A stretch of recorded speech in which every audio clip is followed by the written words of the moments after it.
Hello बच्चों। तो चलिए चलते हैं। हम पिछले क्लास में हमने क्या कर लिया था, द्वितीय विश्व युद्ध के बारे में पढ़ रहे थे और सबसे बड़ी बात हम ये पढ़ रहे थे कि द्वितीय विश्व युद्ध का मुख्य कारण क्या था। हमने प्रथम विश्व युद्ध पढ़ लिया था, अब उसके बाद पढ़ रहे थे दूसरा विश्व युद्ध जी। तो दूसरा विश्व युद्ध के कारणों के बारे में चर्चा कर रहे थे कि क्या कारण थे दूसरा विश्व युद्ध के। तो यहाँ पे सबसे पहले है यहाँ पे, और बहुत सारे कारणों का अध्ययन हमने कर लिया था। अब हम पढ़ेंगे अगला कारण है उसका, राष्ट्र संघ की असफलता। जी हाँ, राष्ट्र संघ क्यों बनाया गया था? तो प्रथम विश्व युद्ध के भयानक क्षति को देखते हुए बहुत सारे देशों ने फैसला किया कि एक संगठन बनाया जाए जिसका नाम है राष्ट्र संघ, और उसका काम है मुख्यतः कि कोई भी आपसी लड़ाई झगड़े को बातचीत के माध्यम से सुलझाया जाए, या किसी को कोई दिक्कत है तो उसका निदान निकाला जाए। इसके मतलब भावना से इसीलिए मतलब क्या किया गया था, इसका राष्ट्र संघ का गठन किया गया था। लेकिन यहाँ पर क्या कारण हुआ, क्या कुछ हुआ कि भैया राष्ट्र संघ जो था वो दूसरा विश्व युद्ध को ना रोक पाया। तो वहाँ देखेंगे तो क्या है, राष्ट्र संघ की असफलता मतलब राष्ट्र संघ को जिस काम के लिए बनाया गया था वो भैया वो काम ना कर पाया। जी हाँ, देखो सबसे पहले कह रहा है राष्ट्र संघ की भ्रामक शक्तियाँ और सदस्य राष्ट्रों के सहयोग का अभाव भी द्वितीय विश्व युद्ध का कारण बना। राष्ट्र संघ की भ्रामक शक्तियाँ, उसके पास शक्ति ही नहीं, मतलब ऐसा लग रहा था कि राष्ट्र संघ क्या है, शक्तिहीन है, उसके पास कोई शक्ति ही नहीं है, इस तरह का व्यवहार हो रहा था। कह रहा है कि सदस्य राष्ट्रों के सहयोग का अभाव। जो देखो कोई भी संगठन है तो उसका कोई ना कोई सदस्य जरूर होगा, तो राष्ट्र संघ का जो थे बहुत सारे देश सदस्य थे, वो कह रहा है उनका सहयोग का अभाव था। मतलब वो जो थे किसी देश के मामलों के आपसी मामलों को सुलझाने के लिए राष्ट्र संघ का कोई सहयोग नहीं कर रहा था। तो यहाँ पे राष्ट्र संघ के लिए उनका क्या था, सहयोग का अभाव था, वो सहयोग नहीं दे रहे थे राष्ट्र संघ को। क्या कह रहा है, सदस्य राष्ट्रों के सहयोग का अभाव भी द्वितीय विश्व युद्ध का कारण बना।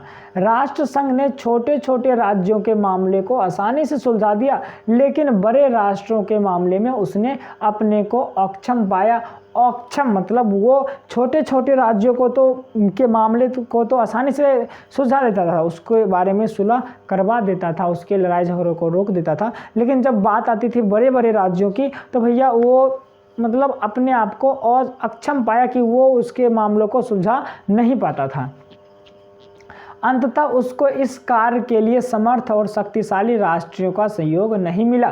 देखो कोई भी बड़े राष्ट्रों का मुद्दा है, बड़े राष्ट्रों यानी बड़े देशों का झगड़ा है, उसे सुलझाना है, तो भैया बड़े देशों का क्या चाहिए, सहयोग भी चाहिए। लेकिन राष्ट्र संघ को बड़े देशों का सहयोग इस काम के लिए नहीं मिला, जिसके कारण जो है वो बड़े बड़े देशों के मुद्दे को नहीं सुलझा पाया।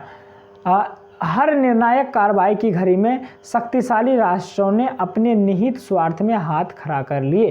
कह रहा कि जब भी कुछ निर्णायक घड़ी आई, जब दो बड़े देशों के बीच में लड़ाई झगड़ा का माहौल बना, तो उसमें जो है कुछ क्या करना था, राष्ट्र संघ को बीच में दखल देकर उनके बीच सुलह करवाना था। तो वो जो उनके लिए उसको क्या चाहिए कि एक उसके लिए राष्ट्र संघ के लिए वो एक बड़ी निर्णायक की घड़ी है, उस घड़ी में उन्हें बड़े बड़े देशों की सहायता चाहिए थी। लेकिन भैया बड़े बड़े देशों ने अपने स्वार्थ के लिए उन्होंने क्या कर दिया, हाथ खड़े कर दिए, मतलब राष्ट्र संघ की सहायता करने के लिए उन्होंने आगे अपना कदम नहीं बढ़ाया। उन्होंने बोल दिया भैया हमसे ना हो पाएगा। अब चलिए कह रहा है इस प्रकार राष्ट्र संघ की असफलता ने द्वितीय विश्व युद्ध का मार्ग प्रशस्त कर दिया। चलिए ठीक है, हम आगे करते हैं। जी हाँ, तो देखिए यहाँ पे है अगला कारण। अगला कारण क्या है, विश्वव्यापी आर्थिक मंदी। जी हाँ, द्वितीय विश्व युद्ध का अगला कारण है विश्वव्यापी आर्थिक मंदी।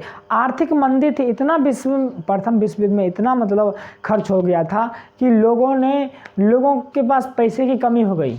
वो सिर्फ एक दो लोगों को नहीं, एक दो देश की बात नहीं हो रही है, जितने देशों ने युद्ध में भाग लिया था सभी देशों के पास पैसों की क्या हो गई, कमी हो गई थी, जिसके कारण क्या फैल गया, आर्थिक मंदी फैल गया। ना, क्या बोला, विश्वव्यापी आर्थिक मंदी, मतलब आर्थिक मंदी जो है वो पूरा विश्व में व्याप्त हो गया, पूरा विश्व को प्रभावित कर दिया। चलिए, कह रहा है कि प्रथम विश्व युद्ध के बाद 1929 से 30 के काल में विश्वव्यापी आर्थिक मंदी आया। तो भैया पूछ सकता है कि बताइए, क्या पूछ सकता है कि भैया बताइए आर्थिक मंदी जो है कब आया था। तो भैया बिल्कुल यहाँ पे लिखा हुआ है, इसमें कौन सी बड़ी बात है, 1929 से 30 के मतलब काल में ना क्या आया था, आर्थिक मंदी, लोगों के पास रुपयों की कमी हो गई थी। उद्धार क्या कह रहा है, इससे उद्धार का कोई इससे उद्धार का कोई रास्ता निकट भविष्य में दृष्टिगोचर नहीं हो रहा था। दृष्टिगोचर मतलब होता है दिखना, दिख नहीं रहा था। कह रहे हैं इससे यानी आर्थिक मंदी से उद्धार करना, आर्थिक मंदी से लड़ना, आर्थिक मंदी की समस्याओं से जूझने के लिए, उससे पार करने के लिए कोई रास्ता निकट भविष्य में नज़र नहीं आ रहा था। 1929 क्या कह रहा है कि 1931 में यह अपनी चरम सीमा पर पहुंच गई थी, मतलब 1931 में बहुत आर्थिक मंदी हो गई थी, जितना नहीं होना चाहिए था। क्या 1929 के शरद काल में अमेरिका से यूरोप को ऋण मिलना बिल्कुल बंद हो जाना इस संकट की प्रथम अंतर्राष्ट्रीय अभिव्यक्ति थी। 1929 के शरद काल से जो है अमेरिका ने यूरोप को भैया लोन देना यानी कर्ज देने से मना कर दिया। बोला भैया अब हम तुमको कर्ज नहीं देंगे, तो गरीब है तो भैया क्यों देंगे कर्ज, गरीब लोगों को कर्ज नहीं मिलता है ना। अब जो कर्ज देंगे वैसे आदमी को जो कि बाद में चुका पाए। तो जितना आर्थिक मंदी इतना हो गया था यूरोप में कि अमेरिका समझ गया भैया अब जो है यूरोप के बस की बात नहीं है कर्ज चुकाना, तो उसने क्या कर दिया, यूरोप के देशों को कर्ज देने से इनकार कर दिया, भैया हम आपको कर्ज नहीं देंगे। चलिए समझ में आया क्या, ओहो। चलिए कह रहा है इसके बाद सर हो गया, इसके बाद हाँ बिल्कुल, इस संकट की प्रथम अंतर्राष्ट्रीय अभिव्यक्ति थी। यह जो है इस संकट का प्रथम अंतर्राष्ट्रीय अभिव्यक्ति थी कि उन्हें अंतर्राष्ट्रीय स्तर पर यानी अमेरिका से कर्ज मिलना बंद हो गया था यूरोप को। इसके बाद ही सारे विश्व में क्रय शक्ति का ह्रास हुआ। अब जिसके पास रुपया रहेगा ही नहीं तो वो खरीदेगा क्या, तो क्रय शक्ति कम होगी कि नहीं, बिल्कुल क्रय शक्ति का क्या हो गया, ह्रास हो गया, कमी हो गई, जिसके परिणाम स्वरूप कीमतों में व्यापक और अनिष्टकारी गिरावट हुई। अब भैया कोई खरीदेगा ही नहीं तो भैया कीमत घटेंगे ही, सिंपल। तो कीमत क्या हो गया, घट गया। चलिए अगला है हमारा बेकारी के आंकड़े हर देश में दिन दूने रात चौगुने बढ़ गए। बेकारी मतलब वही बेगारी, बेकारी के आंकड़े जो है हर देश में दिन दूने रात चौगुने क्या हो गए, बढ़ गए। तो फटाफट अब देखिए यहाँ पे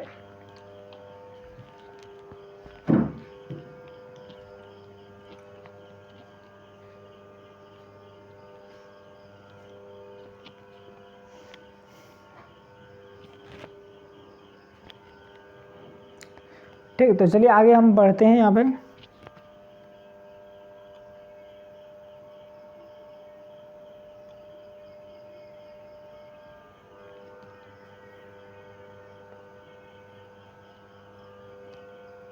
चलिए अगला कारण क्या था, जी हाँ बच्चों, अगला कारण क्या था द्वितीय विश्व युद्ध का। तो भैया अगला कारण क्या था, तो देख रहे हैं अगला कारण क्या होता है।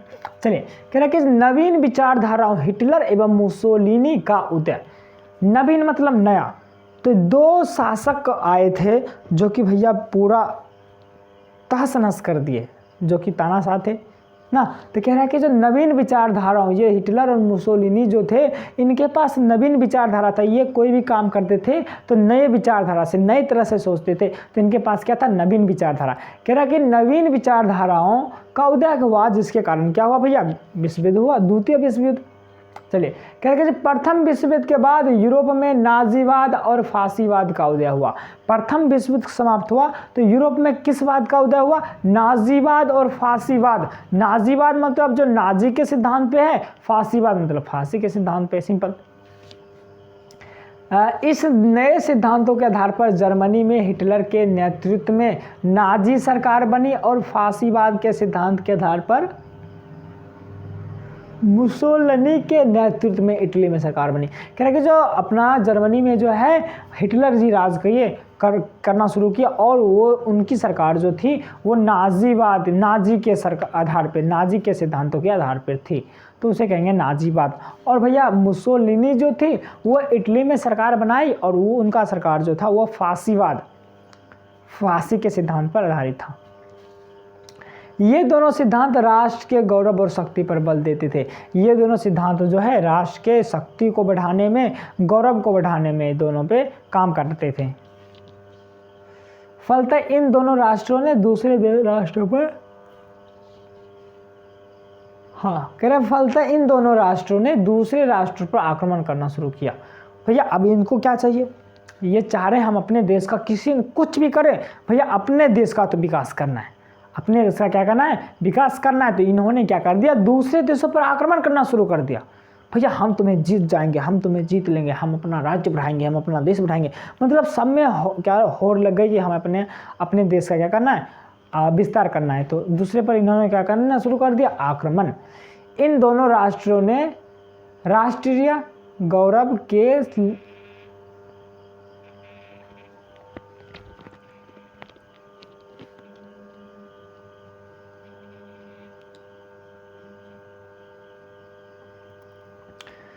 फ़ोन आ गया था, चलिए। क्या कि फलतः इन दोनों राष्ट्रों ने दूसरे पर आक्रमण करना शुरू किया, जिससे विश्व युद्ध की परिस्थितियां पैदा हो गई। तो इन दोनों, अब भैया लड़ाई झगड़े करोगे तो युद्ध ही होगा, कि थोड़ा प्यार तो होगा नहीं, समझ रहे हैं। तो इन्होंने क्या कर दिया, इन्होंने अपने देशों को विकास करने के लिए दूसरे देशों पर आक्रमण करना शुरू कर दिया, जिससे क्या हो गया, विश्व युद्ध, यानी पूरा विश्व एक तरह का इसके चपेट में आ गई। और विश्व युद्ध की मतलब क्या कह सकते हैं, विश्व युद्ध होना तय हो गया कि भैया अब तो विश्व युद्ध होकर ही रहेगा। पहला तो हो चुका था, अब दूसरे की तैयारी हो रही थी। कह रहा कि जो विश्व की परिस्थितियां पैदा हो गई, विश्व युद्ध की परिस्थितियां पैदा हो गई। इन दोनों राष्ट्रों ने राष्ट्रीय गौरव के, देखिए इन दोनों राष्ट्रों ने राष्ट्रीय गौरव के लिए साम्राज्यवादी लिप्सा को ही आधार बनाया। तो इन दोनों राष्ट्रों ने क्या कर दिया, राष्ट्रीय गौरव को, सबके लिए अपना अपना गौरव रहता है। किसी को काम करने में गौरव की प्राप्ति होती है, किसी को खेलने में गौरव की प्राप्ति होती है। मतलब कोई अगर मान लीजिए कि कह रहा है कि जो काम करेंगे तो हमें ज़्यादा गौरव की प्राप्ति होगी, हम अपने आप पे गर्व करेंगे, हमें अपने आप पे गौरव होगा कि भैया ये काम करें। कोई खेल रहा है तो बोलेगा हम ज़्यादा खेलेंगे तो हमको लगेगा कि हम अपने आप पे गर्व करेंगे कि भैया हम बहुत ज़्यादा खेलते हैं। तो ये जो है क्या कर रहे थे, अपने देश का गौरव किस में मानते थे, साम्राज्यवादी में। यदि ये समझते थे कि यदि हम किसी पे आक्रमण करके उसको अपना गुलाम बना लेंगे तो हमारा साम्राज्य का विकास होगा, तो ये भावना क्या हो गई, साम्राज्यवादी। और उन्हें लगता था कि इनसे ही देश को गौरव की प्राप्ति होती है, इनसे ही देश का गौरव बढ़ता है। चलिए उसके बाद कह रहा है कि जापान, जर्मनी और इटली, चलिए आगे हम कर लेते हैं इसको। चलिए क्योंकि जापान, जर्मनी और इटली अपने साम्राज्य का विस्तार कर अपनी आर्थिक परेशानियों को दूर करना चाहते थे। और चूंकि देखो ये प्रथम विश्व युद्ध में जापान, जर्मनी और इटली हारा था, तो इनसे भयंकर मात्रा में जुर्माना के तौर पर बहुत सारी चीज़ें ली गई थी। तो ये चाहते थे कि भैया हम क्या करें, हम करें अपने साम्राज्य का विस्तार करें। जी हाँ, मतलब दूसरे देशों पे आक्रमण करके हम अपने साम्राज्य का क्या करें, विस्तार करें। और उससे क्या होगा कि हमारे जो आर्थिक मंदी है, हमने जो जितना जुर्माना भरा है, जितना हमको नुकसान हुआ, उसकी क्या कहो पूर्ति हो। तो ये जर्मनी, जापान और इटली चाहते थे और अपने राष्ट्र का नाम गौरवान्वित करना चाहते थे। और ये चाहते थे कि जितना मतलब ये समझते थे कि हम जितना मतलब अपने राष्ट्र का विकास करवाएंगे, साम्राज्य का विस्तार करवाएंगे, उतना जो है हमें क्या मिलेगा, का बताइए, हमें गौरव मिलेगा कि भैया हमारा जो देश है इतना देशों को गुलाम करके रखा है। तो गौरवान्वित क्या कह सकते हैं, गौरवान्वित महसूस करेंगे। तो इन्हें ये लगता था। कह रहा जापान 19वीं शताब्दी के अंत तक एक शक्तिशाली और औद्योगिक देश बन चुका था। जापान जो है 19वीं शताब्दी क्या होता है, 1800 से लेकर 1900 के बीच तक, तो क्या बोलते हैं 19वीं शताब्दी। तो 19वीं शताब्दी के अंत तक जो है जापान एक शक्तिशाली राष्ट्र क्या हो चुका था, बन चुका था और औद्योगिक देश भी बन चुका था। जापान में बहुत सारे उद्योग लगे हुए थे। चलिए कह रहा है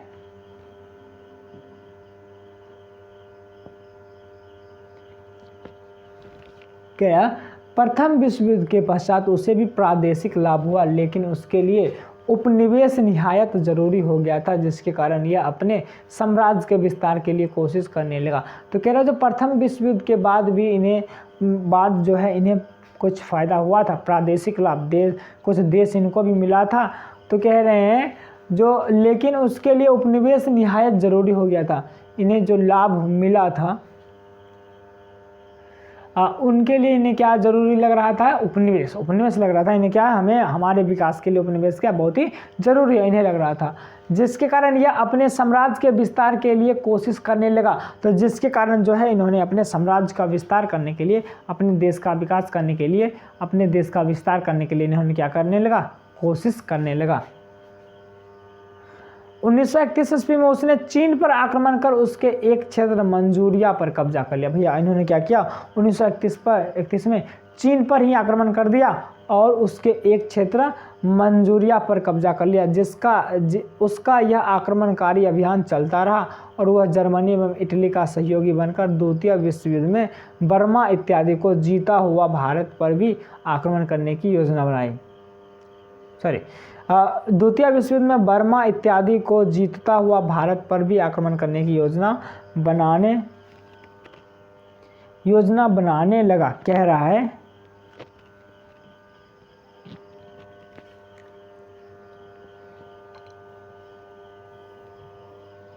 जापान ने जो है द्वितीय विश्व युद्ध में जर्मनी और इटली का सहायता किया, जर्मनी और इटली के सहायक के रूप में अपना काम किया और कह रहे हैं युद्ध किया और कह रहे हैं कि बर्मा इत्यादि को जीता हुआ भारत पर, और कह रहा है द्वितीय विश्व युद्ध में जो है ये भैया जापान बर्मा को भी जीत लिया। उसके बाद अपना क्या किया, बर्मा को जीतता हुआ जो है भारत पर भी आक्रमण करने की योजना बनाने लगी। तो भैया ये क्या करना चाहा कि भैया अब इसको तो हम बर्मा को जीत ही लिए हैं, भारत को भी क्या करें हम जीत लें और भैया फिर मौज करें। समझ में आए क्या?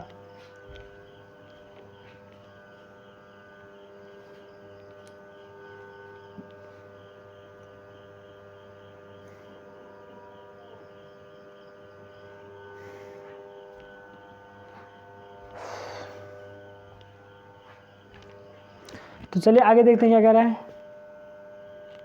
अगला कारण जो है द्वितीय विश्व युद्ध की वह है तुष्टीकरण की नीति। क्या भैया, तुष्टीकरण की नीति। तुष्टीकरण क्या होता है, क्या कह रहा है, इंग्लैंड की तुष्टीकरण की नीति भी बहुत हद तक द्वितीय विश्व युद्ध के लिए जिम्मेवार थी। अब इंग्लैंड की एक नीति थी तुष्टीकरण, वो भी जो कह रहे हैं वो भी अपना भैया द्वितीय विश्व युद्ध के लिए जिम्मेवार माना गया है। ये क्या था भैया तुष्टीकरण की नीति। अब पश्चिमी पूंजीवादी देश साम्यवादी रूस को नफरत की दृष्टि से देखते थे। पश्चिमी पूंजीवादी जो देश था, जो पूंजी कमाना चाहते थे वैसा देश, वो जो भैया क्या करते थे, साम्यवादी को, समानता, जो ऐसा आदमी जो समानता की चाह रखता हो उसे बोलेंगे साम्यवादी। साम्यवादी रूस को नफरत के दृष्टि से देखते थे, क्योंकि वो पश्चिमी देश क्या थे, पूंजीवादी, वो भैया भर दिन रुपया करते रहते थे। लेकिन भैया ये अपना जो रूस हैं वो क्या थे, उनको कहा गया है वो तो कहाँ पे, हाँ वो साम्यवादी थी, सब में समानता ढूंढते रहते थे। समझ में आया क्या मतलब, सबको सब में वो सबको समान दृष्टि से देखते रहते हैं, देखते रहते। तो चलिए यहाँ पर अभी तक तो इस वीडियो में इतना तक ही, आप इसके बाद पढ़ सकते हैं, तो पढ़ के ख़त्म करिए इसको फटाफट।